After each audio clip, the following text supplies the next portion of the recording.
Hello everyone, today I'm going to show you how to reply to a specific message on Instagram. So let's get straight into it.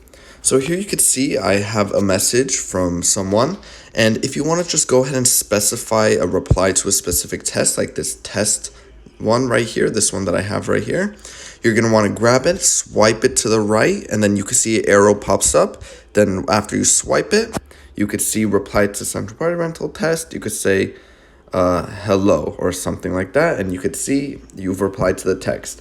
Now you could do that not only like that, or you could go ahead and hold down on the text and you could press reply on the bottom mid left right here. You see reply, go ahead and click it, and then you could write something else again, and at the same time you could leave these emojis, the surprise emoji. If you didn't mean to send that emoji, hold it again and then send a thumbs up emoji or anything like that.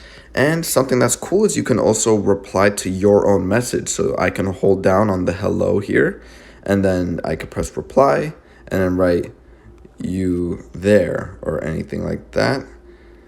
And then as you can see, I replied to myself, and I could keep doing that, or I could swipe left to reply to myself just like that, just for it to be quicker.